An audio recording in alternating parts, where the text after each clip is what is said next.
नमस्कार। स्वागत है आपका। मेरा नाम है विपिन बेबाक। मेरे साथ मेरे सहयोगी शादाब रिजवी। धन्यवाद सर। उत्तर प्रदेश स्थित प्रयागराज कुंभ में मची भगदड़ के बाद राज्य में भारतीय जनता पार्टी सरकार को चारों ओर से आलोचनाओं का सामना करना पड़ रहा है।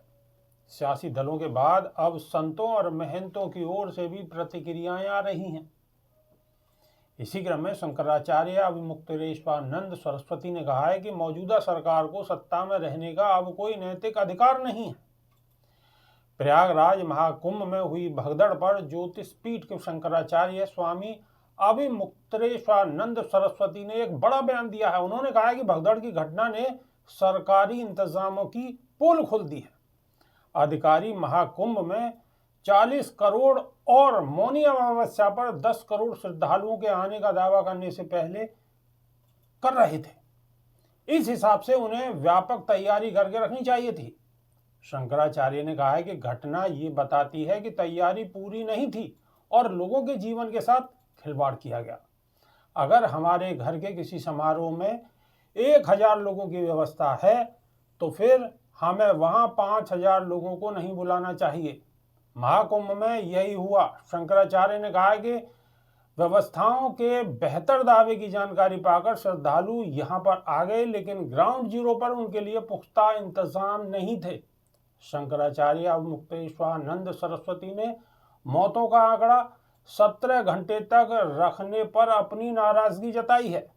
उनका कहना है कि सीएम योगी समेत सभी सरकारी सोशल मीडिया अकाउंट पर घटना की सही जानकारी न देकर लोगों से सिर्फ अफवाहों पर ध्यान नहीं दिए जाने की अपील की जा रही थी। ऐसे में उनके जैसे धर्माचार्यों को ये घटना की जानकारी ही नहीं हुई। उन्होंने कहा है कि सही समय पर घटना की जानकारी मिलती तो वे लोग और परंपराओं का पालन करते हुए मृतक आत्माओं को श्रद्धांजलि देते और एक दिन का उपवास रखते। तमाम लोग उन्हें फोन पर संपर्क कर अपने लोगों के लापता होने और कोई जानकारी नहीं मिलने की बात कर रहे हैं। उन्होंने कहा है कि यह मौजूदा सरकार की बहुत बड़ी विफलता है। ऐसी सरकार को सत्ता में रहने का कोई नैतिक अधिकार नहीं रह गया है।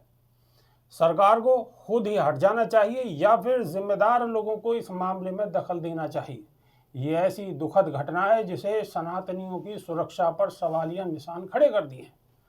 शंकराचार्य ने कहा है कि आने वाले दिनों में रोजाना लाखों करोड़ों की संख्या में श्रद्धालु आएंगे। अगर इस घटना को लेकर जिम्मेदार लोगों के खिलाफ कार्रवाई नहीं की गई तो आने वाले दिनों में इससे बड़ी घटना होने की आशंका से इनकार नहीं किया जा सकता। शादाब रिजवी, अब तो शंकराचार्य भी सवाल उठा रहे हैं कि सरकार की कथनी और करनी में फर्क है। देखिए, शंकराचार्य ने तो तब भी सवाल उठाए थे जब अयोध्या का मामला आया था और वहां पर उद्घाटन के लिए जितने भी महामंडलेश्वर और जो पीठ के पीठाधीश्वर हैं या शंकराचार्य हैं उनको बिल्कुल प्राथमिकता नहीं दी गई थी। लेकिन अब मामला उलट है। अब मामला लोगों की जान से जुड़ा हुआ है। श्रद्धालुओं की आस्था में डुबकी लगाने की जान से जुड़ा हुआ मामला है और सरकार जिस तरीके से पूरे प्रदेश में निरंकुशता दिखाती है वैसे ही वो महाकुंभ में भी नजर आई। आप ये देखिए बेबाक जी, जब करोड़ों लोग डुबकी लगाते हैं या जब लोग स्नान करने के लिए महाकुंभ में जाते हैं तो उनके महाकुंभ में गंगा में डुबकी लगाते ही सरकार तुरंत तत्काल प्रभाव से आंकड़े पेश कर देती है कि करोड़ों लोगों ने डुबकी लगाई। तो इतनी जल्दी जब उनकी गिनती हो जाती है डुबकी लगाने वालों की, तो फिर लाशों की गिनती करने में 18 घंटे कैसे लग गए? बिल्कुल, ये एक बड़ा सवाल है। ये इनकी मानसिकता को भी दर्शा रहा है और ये इनकी सोच को भी दर्शा रहा है कि आखिर इनकी सोच कैसी थी। मामला ये जो थे गायब करने के चक्कर में लगे हुए थे, लोगों के सामने आया। बल्कि एक एजेंसी का दावा है और उस एजेंसी के, न्यूज एजेंसी के वहाँ पर जो संवाददाता थे उन्होंने वहाँ पर जाकर पूरी लाशों को गिनकर 39 लाशें वहाँ दिखाई हैं। 39 लाशें वहाँ दिखाई हैं। एक चीज और मैं बताऊंगा आपको, उसके बाद भी एक घटना रात की भी सामने आ रही है। दूसरी घटना भी सामने आ गई। में भी इसी तरीके से भगदड़ हुई है और उसमें भी कम से कम 10 लोगों को हताहत होने की खबर है। बिल्कुल, 10 से ज्यादा लोग उसमें भी मर चुके हैं। और इससे पहले जो सरकार 17-18 घंटे में 30 लाशें गिन पाई है, उसमें भी एक न्यूज एजेंसी के जो मैं बता रहा था, और उस एजेंसी ने दिखाया है कि 39 लाशें तो यहाँ मौजूद हैं। दूसरी बात, जो परिजनों को उनके शव सौंपे गए हैं, एक शव के ऊपर क्रमांक संख्या 40 अंकित है। तो जब क्रमांक संख्या 40 अंकित है तो फिर सरकार कैसे कह रही है कि 20 यहाँ पर जो है हताहत हुए हैं, 20 लोगों की मृत्यु हुई है? और सबसे बड़ी बात यह है कि 2014 से लेकर 2024 तक देश के प्रधानमंत्री भी देश को घड़ियाली आंसू बहाकर दिखा देते थे। कोई भी त्रासदी हो, कोई भी देश के अंदर परेशानी आ जाए तो तुरंत आंसू बहाकर दिखा देते थे। वही काम उत्तर प्रदेश के मुख्यमंत्री ने भी करके दिखा दिया, आंसू बहा दिए। आंसू नहीं चाहिए, और ये आंसू बहाना पश्चाताप नहीं है। जो मृतक है उनको उनका मुआवजा चाहिए, जो वहां पर घायल हुए हैं उनको सही उपचार चाहिए। बिल्कुल। जब कहाँ आपके आंसू चले जाते हैं, जब ये लोग वहां पर आए थे, आने के बाद ये डुबकी लगा रहे थे और आप वीवीआईपी लोगों का इंतजाम करने में लगे हुए थे। तो ये लोग समझ गए हैं कि ये जो आपके घड़ियाली आंसू हैं, इन घड़ियाली आंसुओं से लोग नहीं समझेंगे कि आप ये मर्म दिखा रहे हैं। लोगों को पता है कि आपने जितना बड़ा महाकुंभ के नाम पर घोटाला किया है और आपने व्यवस्थाओं की जगह उनको ठेंगा दिखाया है, लोगों को मौत परोस दी है। बिल्कुल, व्यवस्थाओं की जगह ठेंगा दिखाया है, और लोगों के साथ जो घटना घटित हुई है वो कहीं से भी उचित नहीं है। उसकी जितनी निंदा की जाए उतनी कम है, निंदा कम है। और बेबाक जी, एक घटना हुई, उससे सीख नहीं ले पाए, दूसरी घटना फिर हो गई। उसके बावजूद भी आप लोग अगर ये कहते हैं कि इसमें सरकार की कोई कमी नहीं है, दिक्कतें सरकार में ही हैं, सरकार की व्यवस्थाओं में है, वहाँ पर इंतज़ाम में दिक्कतें हैं, और ये बात हम नहीं, सोशल मीडिया पर जो जनता है, जिनके लोग मरे हैं, वो बखूबी सच बता सकते हैं, क्योंकि जिसके घर का कोई मरा हो वो झूठ नहीं बोल सकता। बिल्कुल, वो झूठ नहीं बोल सकता, और सारी तकलीफ उसके लिए है, बाकी कोई समझ भी नहीं सकता। शायद सरकार भी ऐसा ही सोच रही है। कोई अगर उनके घर परिवार का होता तो उन्हें एहसास होता, लेकिन ये लोग कहाँ कहाँ से, देश के कौन कौन से हिस्से से आए हुए लोग थे जिनके साथ ये घटना घटित हुई है।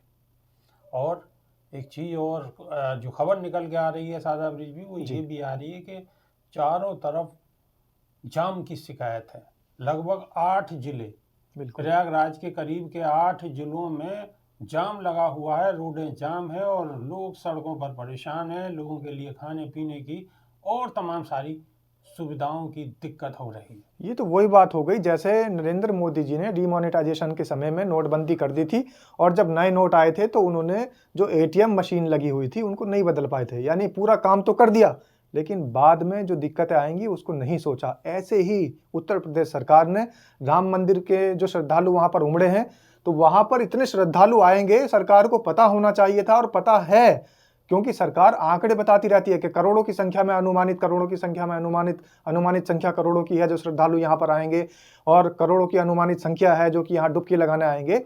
लेकिन उनका इंतजाम कौन करेगा? सिर्फ अनुमानित संख्या बताने से काम नहीं चलता, और चाहे वो अयोध्या हो या महाकुंभ हो, जब आप इसका सेहरा अपने सर पे बांधते हैं और आप हिंदुत्व के ठेकेदार बनते हैं, हिंदुत्व के रक्षक बनते हैं, तो फिर इनकी रक्षा, इनकी सुरक्षा करने की जिम्मेदारी भी आपकी है, आपकी। और अगर कोई कमी होगी, सवालिया निशान उठेंगे, तो उसकी भी आपको स्वीकार करना होगा, और उसकी जिम्मेदारी भी आपकी है। और अगर इनमें नैतिकता जरा सी भी बची होती तो बेबाक जी, ये सुबह खबर आ जानी चाहिए थी कि मुख्यमंत्री योगी आदित्यनाथ ने श्रद्धालुओं को श्रद्धांजलि दी, जो लोग मृतक हैं उनको श्रद्धांजलि देते हुए इस पद से, मुख्यमंत्री पद से इस्तीफा दे दिया।